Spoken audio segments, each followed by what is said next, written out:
Hello everyone, welcome back. I'm Yukai, and today I'm going to introduce a team which I made in the last Great League rotation, where I got the team idea after watching an epic final between PvP David and Bowling 20 in the Gdansk regional. This team is all about flexibility. It's all about our dancing around with these three mons. These three mons all have amazing sweeping potential. Or if you manage to get some sort of advantage, like energy advantage or shield advantage with them. So every time you have to swap in other mons to play a through the switch timer to play. But overall, I have really great success running this team in the past few days.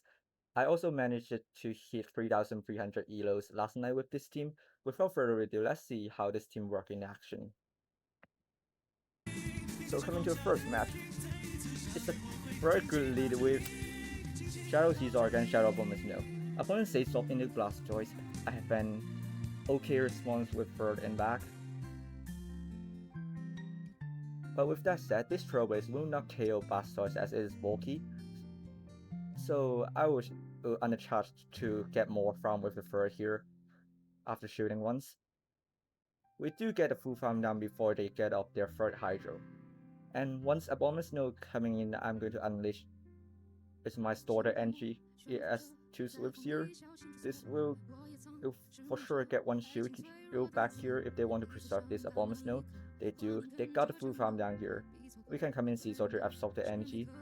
Shadow Weather Ball, despite resisted, will do a lot because we are both Shadow and Caesar is squishy. And in the back is Azure. Now this is tricky. It's 50-50 here. We either have to play with Night Dash or land Trailways here. But unfortunately, we got a call wrong. They shielded the Trailblitz. And now all in the back is the Atara with one shield. We'll shield once here anyway. And this Ice Beam display is super effective, but because of Asu's low attack and Atara's book, it will not quite kill right here. We can still tank it, and I believe that we can make it to the Sky attack before they make to the second Ice Beam. Yeah, we just get it on the charge move priority. Atara wins against it, and after that we'll get a full farm down against the Shadow Bomb Snow in back and take this game just barely. Jeez. And next game is Shadow Caesar against Drifblim here. Now Drifblim have the ability to win the 2 shield by shooting twice here, but I'm fine. I'm with shooting and once with Caesar here to get. Oh, I actually don't shoot. Yeah, because I do think that for with a shield advantage, will be looking in quite good in the back. Now opponent sends in the tricky mon after that, which is Bastiodon. Our turret of course won't want to see the Bastiodon in the back, so we have to stay in with for it. But despite how bulky Bastiodon is, we have a shield advantage with her. We can boost up our attack slowly with our Trailblaze. This Trailblaze would start doing more and more to Bastion. A third Trailblaze get the last shield here, and we are fine to mirror shield here to get the farm down. Opponent is sent back in Drifblim here, hoping to get to another move, but because of the boosted Sucker Punch, we managed to get the farm down. And all in the back is the Azu. Yeah, and after landing this triple boosted Trailblaze, they are basically into Sky Tapping, so I immediately swap into Altaria. We should be able to outpace the 2 Sky Attack before they get off to Ice Beam here. Again, this Ice Beam will not quite kill Altaria. But not even a play rough. I guess they may have Hydro Pump here. So we are able to take this game with the last Sky Attack killing the Azu. GG's.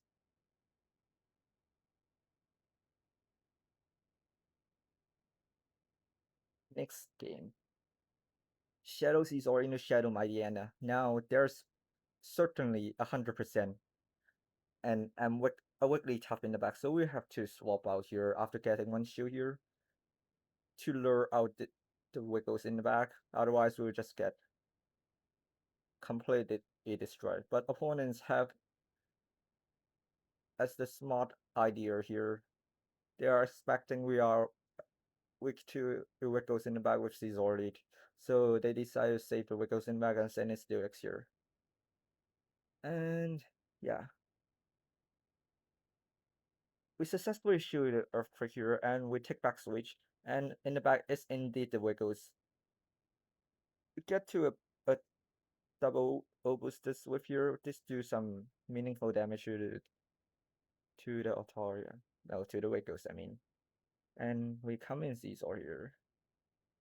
But without shield, we just get spread by Swift. And in the back, this is looking so bad. We can't farm down this Altaria. We've come down this Wiggles and they get to the Swift just on barely low half here. And we are in poison fan range of my DNA after that. And unfortunately, we take a heartbreaking loss there. Next game, Shadow Caesar against Galarian Corsola. Now, this matchup is a pretty IV dependent one. With high HP stat on your Caesar, you can actually get to the third Night Slash against Galarian Corsola in the 2 shield, which allows you to win the 2-2 shield matchup. But my Caesar does not have that high XP stat, so I'm certainly that I will lose to this G Corsola if they are willing to expand 2 shield right here. Now there's a slow technique on determining and whether your Caesar has enough HP to survive enough astonish damage allow you to get the third Night Slash in a 2-2 shield here. Is that if you do 7 bullet punch right here, let me turn and back a bit. 1, 2, 3, 4, 5. Yeah, if you do 7 bullet punches, which is them doing 5 astonish here, if your Caesar HP is like basically more than a half based on the health bar, then you will have the ability to make it to the first Night Slash in the 2 shield. But as you see here, my Caesar is nearly in the 50% HP. So this tells me that I will just get completely farmed down in the 2 shield if the Corsair is willing to expand all their shields. So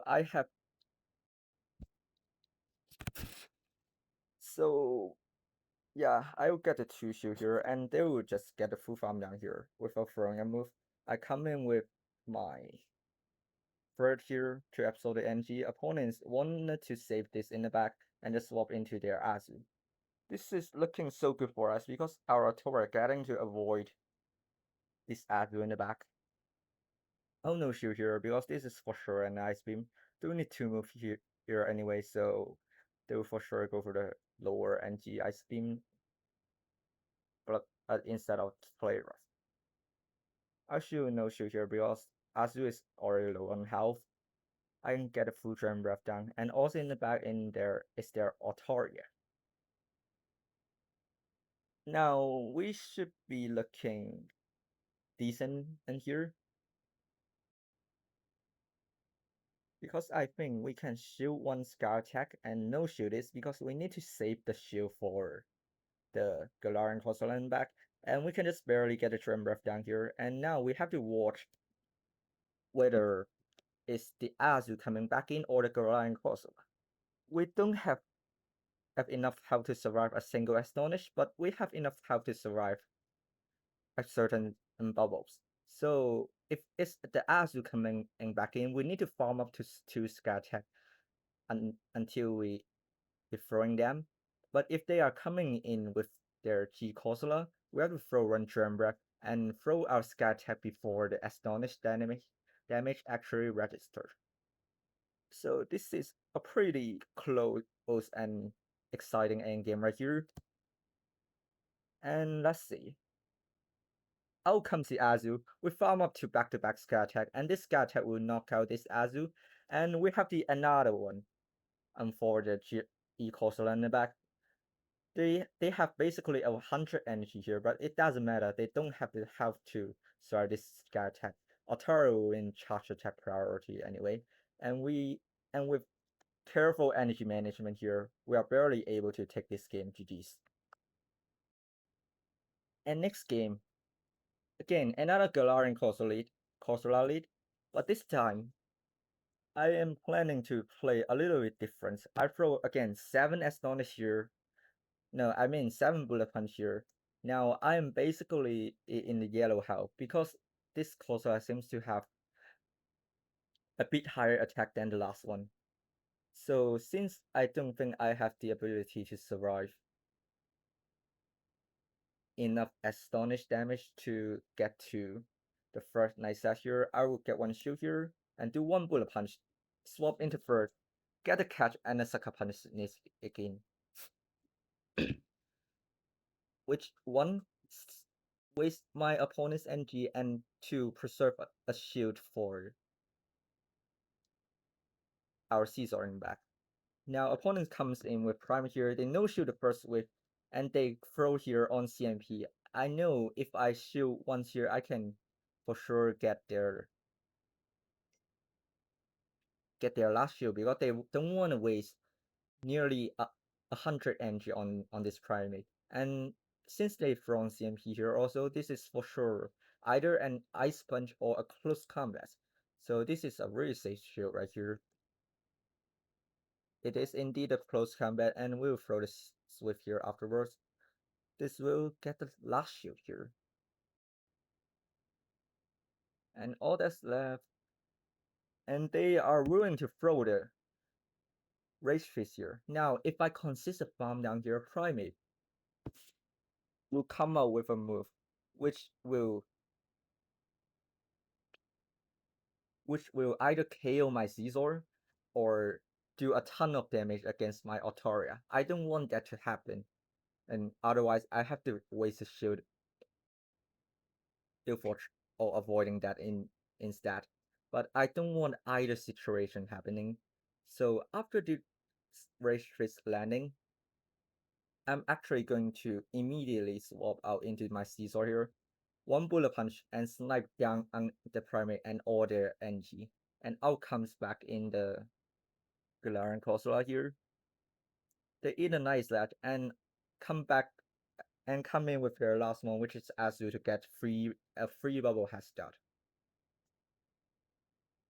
Now this is so bad here. This is looking so terrible for us because this Azu is basically full health, but with a ton of energy lead. But I still see a potential win con right here, which is catching their third Ice Beam with our third.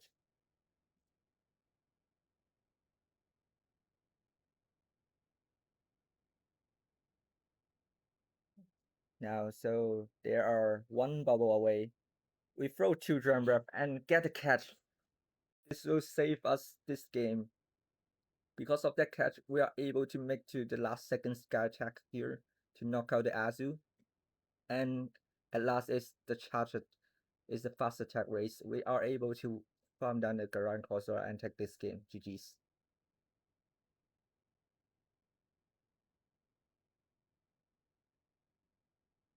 Next game is Caesar facing a terribly against Talonflame. I'll throw one Bullet Punch here and transist the damage into my forest. Opponent sends in the Digger Speed.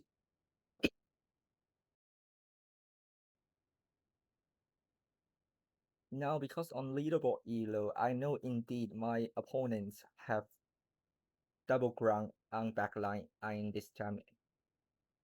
So I know it's Gastrodon in back, so my fur will have a lot value here. That's why I'm putting 2 shield here to preserve that. And I'm going to try to do 4 here before they get to their Scorching Sand, and then after if they use their last shield, I'm going to catch here with Autoria. This will waste all their Diggersby energy. They consider farm down here and they come in with Gastrodon. They have to do this, otherwise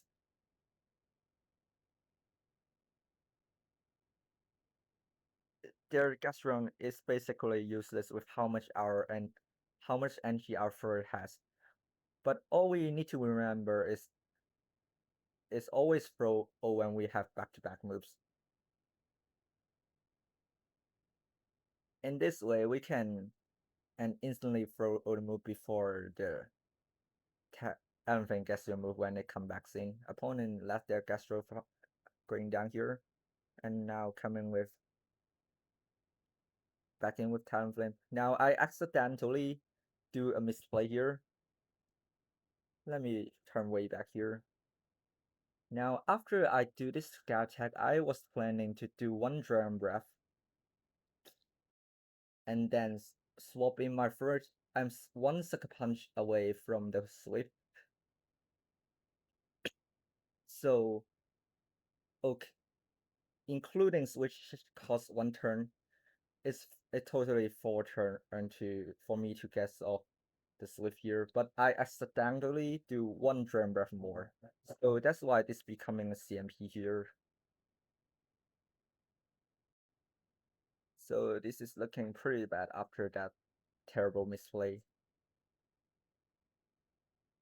But with that said, they will still have to throw a move here because our Autor is still too healthy for them. And we just barely get a bullet punch down. Barely able to take this game here, GG's.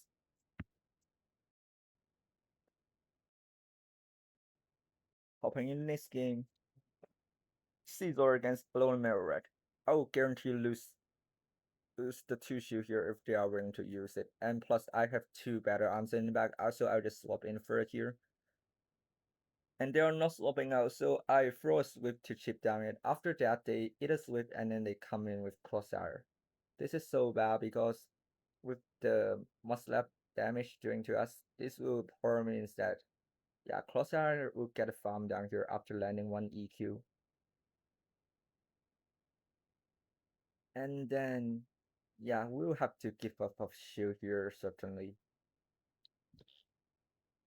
And after that, they come back in with with the Candle Merak here to get our last shield with their Bone Club. After that, I do 4 Bullet Punch and manage to catch this Bone Club here. And all in the back is the Dunsparce. Now, despite they having so good alignment and such a huge shield advantage here, this is actually still playable with how much NG our Caesar has, but I completely messed that up with how I just play here.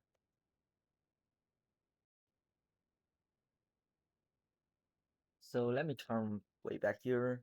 I was planning to swap back into my Caesar once I hit this rock slide on Autoria, so that I can and get 2 moves off before the Dunsparce gets off their move to KO the Caesar. So in that way, I can land a Night Slash and get the last shield with the second Night Slash. So this will allow all my Autora to KO them with 1 scout attack afterwards. But it all messed up by this.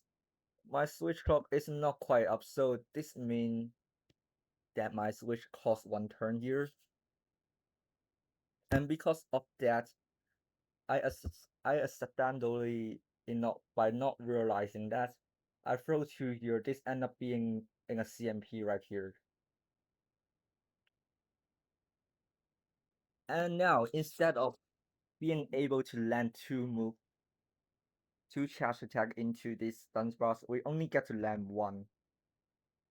And after that, because they throw on charge attack priority, they were able to take the knockout here. And they're still out of scout attack range, so this game is just over. GG's to my opponents.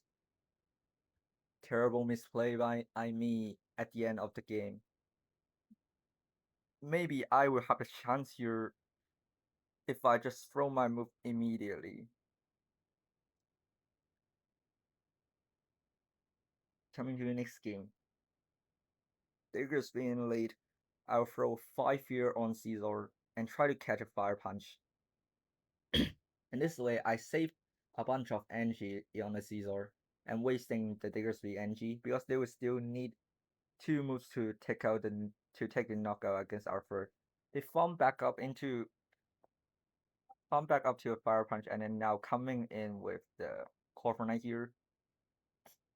Now I wanted I try to get alignment if I can here. So that's why I decided to use the shield on this first to shield the payback here. And with the shield, we should be able to take the knockout here before them get to the second payback. They come back in they come in with Gliscor here instead. Now we should be looking pretty good this game. Altara is with this game for us. So we just come back in with Caesar. This nice will get a first shield. And afterward we can just come in with Altara it and Aquajet and then just farm this Gliscor all the way down. They still have an air cutter, and I think this is going to do the most damage in this game. Air cutter normally don't do quite a lot of damage, but it is funny to say that it would do the most damage in this game. But almost is resisted here. Altara resists the fire punch and scorching sun of the USB and also resists the aqua jet of the Gliscor. So yeah. After shooting that, we should be able to tank multiple fire punches here. They probably need like 4 to 5 fire punches to take knocks out here. But before that, we can go too low. We can just get the Tram back down here and take this game. GG's. And next game is Caesar Mirror. Again, I know my Caesar had high attack, so I'm fully expecting I'm going to win the MP in the mirror. That's why I just roll immediately, not bothering overfarming.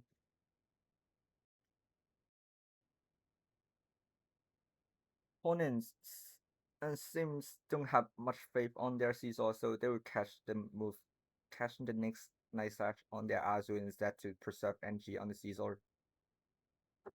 But with that said, we can come in with Fur here. Fur is a pretty nice answer to Azu with one shield up.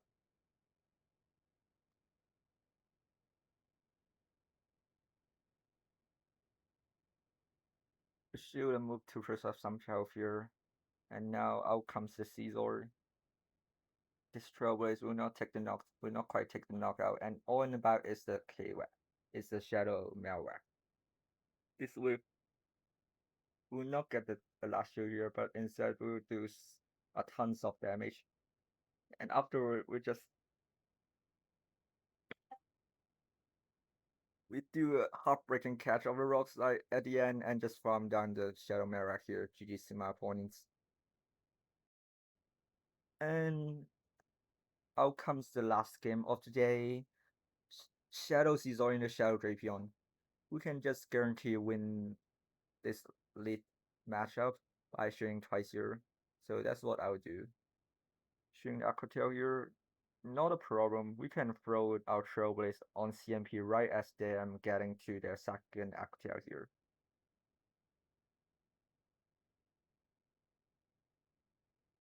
And after that, they are going to come in with Triplum. I found back to a nice slash, and then now we're coming with Third here. Third, pretty happy to see the Ghost type here. We can just eat an Ice Wind and get a full farm down afterwards. And they seems don't want to see ER for energy in the back and just consistent match. GG's.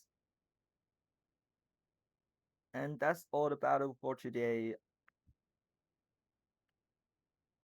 I feel like this team has basically any plays against our other teams unless you get triple hard counter. But it just requires as you have some intense energy management. You often have to dance around on swapping in out and swapping in with your free mons on this team. but it feels pretty successful when you are able to dance around and play out this team, and sometimes you outplay the opponents. I feel like this Fremont has a lot of sweeping potential. Or in this matter, if you successfully set up some sort of shield advantage or either NG advantage with it. So if you are interested in flexible O plays instead of like which is the RPS play which we've seen more oftenly in current Go Battle League teams, feel free to give this team a try. And I think that's all for today's video. I'll see you in the next video. Peace.